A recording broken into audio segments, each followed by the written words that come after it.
최근 낮 최고 기온이 연일 30도를 웃돌면서 역대 5월 중 최고 기온을 기록했는데요. 이례적 폭염은 한반도만의 현상이 아니어서 지구촌 곳곳이 펄펄 끓고 있습니다. 올 여름 슈퍼 엘니뇨 현상으로 최악의 폭염이 예상된다는 관측이 제기됐는데 자세한 소식 김승배 한국자연재난협회 본부장과 함께 짚어보겠습니다. 어서 오십시오. 네. 네, 오늘은 폭염이 조금 기세가 약화된 것 같지만 어제 그저께 계속 연일 30도 정도 가까이 올랐습니다. 네. 5월치고는 굉장히 이례적인 거죠? 네, 그렇습니다. 그 강릉은 35.5도를 네. 기록해서 5월 달에 나타난 기온 1위 기록을 깼거든요. 네. 그런 의미로 지금까지 겪어보지 못한 그런 5월 기온이 나타난 거죠. 네. 네. 5월인데도 이 30도를 훌쩍 넘는 폭염, 한반도를 덮친 거 이유는 뭐라고 좀 보십니까? 이제 그 최근 들어서 지구 온난화라고 하는 거시적인 그런 큰 규모의 기후 변화가 있어 왔거든요. 네. 아까 말한 그 동해안 쪽의 기온이 이례적으로 서쪽보다 높았던 거는 남쪽에 이동성 고기압 자리 잡고 있는 상태에서 남쪽에서 뜨거운 더운 그 남서풍이 계속 불어왔고 네. 강한 일사에 의해서 기온이 높았고 그게 백두대간 타고 넘어가면서 기온이 더 높아지는 페인 현상 때문에 이례적으로 높았는데 이제 그런 어떤 좁은 분석은 이제 그렇다는 얘기고 네. 큰 그 거시적인 규모에서는 역시 지구 온난화로 네. 올여름 우리나라 역시 날씨도 심상치 않다 이제 이렇게 전망이 됩니다. 네, 지구 온난화 때문에 이런 현상이 나타나고 있다 이렇게 말씀을 해주셨는데 비단 우리나라뿐만이 아닙니다. 네. 방금 저희가 리포트로도 보도를 했지만 지구촌 곳곳에서도 굉장히 뜨거운 날씨가 이어지고 있거든요. 이것도 같은 이유다 이렇게 볼 수가 있을까요? 그렇습니다. 전 지구적인 지구 온난화는 어느 나라에만 한정된 게 아니거든요. 네. 지구를 덮고 있는 그 대기에 우리 인간이 석탄과 석유를 많이 사용하면서 네. 이산화탄소를 많이 배출했고 방출했고 그 이산화탄소가 그 지구 대기를 덮고 있으면서 마치 온실의 그 그린 그 비닐 같은 효과를 발휘하고 있거든요. 네. 그래서 온실 효과라고 하는데 그런 원인 때문에 전 지구의 기온이 지금으로부터 최근 10년 내 그 매년 기온이 과거 100년 동안의 기온보다도 가장 높은 그러니까 1위부터 순서를 매기자면 그 높은 횟수가 네. 최근 10년 사이에 다 들어있거든요. 그런 걸로 봐서는 지구온난화가 뭐 거슬릴 수 없는 대세다 이렇게 네. 보여집니다. 학자들은 이런 현상에 대해서 이 기후변화로 인한 폭염이 산업화 이전으로 네. 커졌다 이런 네. 얘기를 했습니다. 이건 어떤 의미를 하는 겁니까? 그렇습니다. WMO는 과거 산업화 이전보다 그런 폭염이 자주 나타날 그런 날수가 100배나 커졌다 이렇게 네. 그 숫자를 제시했는데 그만큼 아까 말한 지구 온난화 이전, 온실 효과가 나타나기 이전보다 확실히 관측값들을 보면 전 세계 그 관측값들을 보면 매년 연평균 기온이 높아지고 있는 건 사실이고요. 네. 최근 3년 동안에 전 지구적으로 기온 상승했던 게 0.85도가 높아졌거든요. 네. 반면에 한반도는 최근 30년 사이에 1.8도가 높아졌어요. 그러니까 전 지구적인 기온 상승보다 네. 우리나라가 어떤 도시화 이런 효과 때문에 전 지구적인 평균보다 확실히 높아지고 있는 건 사실입니다. 네, 세계 기상기구에서도 진단을 내놔서 이게 눈길을 끌고 있는데 향후 5년 이내에 지구 기온이 산업화 이전보다 1.5도 이상 상승하게 될 거다 이런 전망이 나왔거든요. 1.5도의 상승 어떤 의미죠? 지금 그 IPCC 같은 데서 예고하는 게 앞으로 전 지구의 기온이 네. 100년 전보다 2년 이상 높아지면 큰일 난다. 네. 뭐 3도 이상 높아지면 어떨 것이다. 뭐 이런 그 전망을 내놓거든요. 자, 그래서 2도까지 올라가면 이제 그 생물 종의 네. 15 내지 한 40%가 멸종을 한다고 전망을 하고 있거든요. 그래서 전 지구의 기온을 1.5도로 묶어놓자라고 선언적으로 지금 그 말을 했는데 네. 그게 딱 지켜지지 않고 1.5도보다 더 넘을 것이다. 곧 뭐 이런 전망이죠. 예. 그거는 누구나 예측 뭐 가능한 거죠. 왜냐하면 그 지구 기온이 높아지는 근본적인 원인이 이산화탄소거든요. 그래서 각 나라가 이산화탄소를 지금 수준에서 딱 묶어야 되는데 네. 절대 그렇게 될 수가 없거든요. 그렇기 때문에 이산화탄소를 선언적으로는 뭐 탄소 중립 여러 가지 좋은 표현들을 많이 하는데 네. 우리나라 역시도 뭐 그 아주 최고 멋있는 표현들을 하는데 그 이산화탄소를 줄이지 않는 한은 네. 기온 상승률을 그렇게 꺾지 못하거든요. 그래서 1.5도의 묵자라고 선언적으로 말은 했는데 그게 WMO에서 전망하기를 일시적으로 1.5도 높을 깨질 수 것이다. 있다. 그 네. 곧 깨질 것이다. 아. 이런 거죠. 알겠습니다. 올 하반기에는 뭐 지구 온난화 때문에 앞으로 더 극단적인 기후가 네. 계속될 거다 이런 얘기도 네, 나왔었는데 특히 올해는 슈퍼 엘니뇨 현상이 나올 수도 있다 그런 네. 가능성도 네. 제기되고 있지 않습니까? 네. 슈퍼 엘니뇨라고 하면은 어느 정도로 강력하다 이렇게 볼 네. 수가 있어요? 그러니까는 이제 라니냐가 엘니뇨, 라니냐는 지난 올해 한 2월경에 끝났거든요. 네.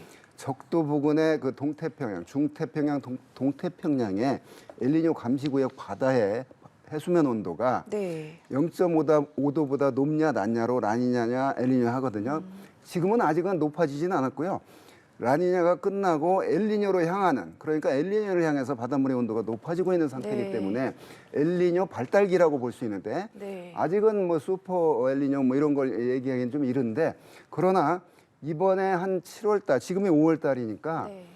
2월에 2월에 라니냐 끝났으니까 점점점 높아져서 한 7월경에부터 이제 본격적인 엘니뇨 시작되면 한 0.5도 이상을 엘니뇨라고 하는데 네. 한 1.5도 이상 올라갈 수도 있다. 어. 그걸 이제 슈퍼 엘니뇨라고 하거든요. 네. 태풍도 강하면 슈퍼 태풍이라고 하듯이. 근데 이제 그렇게 되면 전 지구적으로 어떤 현상이 나타날 것인가라고 해서 올 여름 어떻게 될 것이냐, 올 예. 겨울 어떻게 될 것이냐, 그 슈퍼 엘니뇨의 형상으로 내년 여름이 어떻게 될 것이냐. 저는 내년 여름이 아주 그 기온이 높을 거라고 전망이 하는데 네. 올 여름보다. 왜냐면 아직 올 여름은 엘니뇨의 영향을 본격 받지 않은 여름이거든요. 네. 그런 의미에서 슈퍼 엘니뇨로 발달할 것이다라고 전망하는 데는 이견이 없습니다. 예, 지구촌 곳곳에서도 이상 기온이 나오고 있는데 최근에 이탈리아에서는 가뭄이 지속되다가 네. 홍수가 네. 나타나면서 네. 최소 8명이 사망하는 네. 일도 있었거든요. 이것도 지구 온난화와 영향이 있겠네요. 그렇습니다. 큰 틀에서 보면 그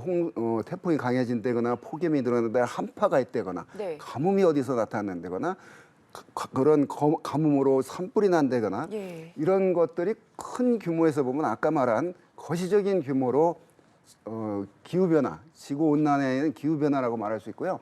그 와중에 바닷물의 온도가 높아졌다 낮아졌다 하는 그런 어떤 변화가 생기거든요. 네.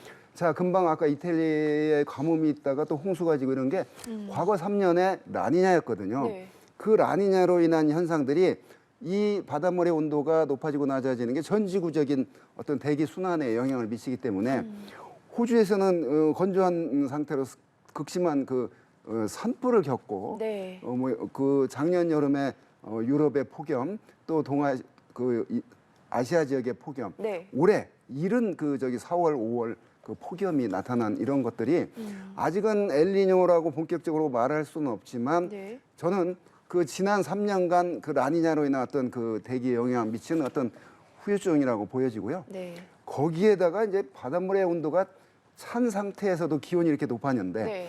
라니냐 현상이 지속되면 대기의 온도가 한 0.2도 떨어진다고 합니다. 엘니뇨 현상이 나타나면 전 지구의 기온이 한 0.2도 높아진다고 해요. 네. 그만큼 바닷물의 온도 변화가 대기에 영향을 미치는데 이 라니냐 현상 때에도 불구하고 작년에 기온이 연평균 기온이 높았거든요. 네. 자, 그런 거 보면 라니냐가 그런 대기 기온을 약간 억제하는 효과가 있음에도 불구하고 이렇게 높았는데, 자, 이제 전 지구적인 기후 변화 플러스 엘니뇨, 바닷물의 온도가 높은 이 엘니뇨 현상이 더해지면 네. 더 이제 라니냐 때보다는 또 차원이 다른 네. 더 그런 어떤 극심한 이상 현상이 발생할 것이라는데 뭐 그렇게 네. 예측을 하고 있는 거죠. 알겠습니다. 아직까지 엘니뇨는 아직 아니다 이런 말씀을 좀 본격이 해주셨는데 아니다, 네. 본격적으로 네. 기상청에서는 5월에서 7월에 엘니뇨가 발달할 걸로 전망이 된다 네. 이렇게 밝혔거든요. 지금 5월 날씨도 굉장히 이례적으로 네. 덥잖아요. 네. 근데 6월, 7월에는 날씨에 어떤 영향을 미칠지도 궁금하고요. 또 그렇습니다. 예상보다 이렇게 엘니뇨가 빨리 일찍 발달하는 이유에 대해서도 궁금하거든요. 일찍 발달한 건 아니고요. 예. 지난 이례적으로 대개 엘니뇨, 라니냐가 주기가 바뀌는 게 네. 대개 이제 한 봄철 되면 바닷물의 온도가 변하는 엘니뇨가 발생을 하고요. 네. 여름에 발달기, 겨울에는 최발달기, 그리고 내년 이제 봄이 되면 그 정상으로 평년수 돌아가는 이런 순환을 하고 있는데 이례적으로 지난 3년간 네. 그 라니냐가 지속이 됐거든요. 트리플 라니냐라고 해서 그게 이례적이었고요. 네. 올해 이제 그거 끝나고 이제 엘니뇨로 정상적으로 이제 돌아섰거든요. 빨리 발달하거나 이런 상태는 아니고요. 라니냐 끝났으니까 이제 중립 상태에 지나다가 바닷물의 온도가 높아지는 수순을 밟고 있다. 라니냐, 엘니뇨가 이제 교차돼서 나타나는데 그러한 그 자연의 하나의 변화가 시작이 됐다 이렇게 보여집니다. 알겠습니다. 최근에 온라인에서 저도 봤거든요. 네. 올해 7월이 사흘을 제외하고 비가 계속 내릴 거다. 네. 이런 네. 내용이 좀 있었습니다. 네, 네. 이거 때문에 걱정하시는 분들도 많이 네. 계시는데 실제 근거가 있는 겁니까? 네, 그 마이크로소프트라는 데서 밝히고 했는데 네. 7월에 우리 서울 그 보니까 3일만 비가 안 맞아요. 오고 8월은 2일만 비가 안 오고 일자별로 날씨 달력이라고 해서 다 비를 봤더라고요. 네. 지금이 5월인데 7월, 8월 그 정도 만약에 쪽집게 가능성이 있으면 어찌됐건 그건 이제 수치 모델에 의한 그냥 계산된 공식이라고 생각합니다. 네. 만약 그런 게 정확히 맞다 그러면 이제 우리나라나 전 세계 기상청이 뭐 문 닫아야죠. 네. 저는 그렇게 보는데 그거는 이제 절대 맞을 리가 없다고 보고요. 예. 그냥 하나의 그 단순적인 계산식에 의한 그건 뭐 수치 예보 모델이라는 예측 시스템을 동원하면 네. 1년 뒤에 뭐 그런 것도 가능하거든요. 네. 뭐 그런 수순이라고 봅니다. 그럼 비가 내리는 것보다는 올 여름엔 더울 거다 이렇게 보면 되겠네요. 아, 그 저기 엘니뇨 현상이 이제 발달기로 들어섰다고 하니까 네. 폭염 분명히 많은 그런 열대야 많은 여름이 될 것 같고요. 네. 이 동쪽 바다의 온도가 높은 엘니뇨 때 우리나라 쪽은 사실은 그 강수가 원래는 적은 쪽 이렇게 줄어든 쪽 패턴을 보이거든요. 네. 그러나 이제 그 기후 변화라고 하는 그런 큰 틀 속에 있기 때문에 그 바닷물의 변화는 공식적으로 엘니뇨 때문에 네. 올 여름에 막 비가 많이 온다거나 이렇게 보지는 않고요. 하여튼 폭염 많고 동쪽의 엘니뇨 때 우리 이쪽 서태평양은 네.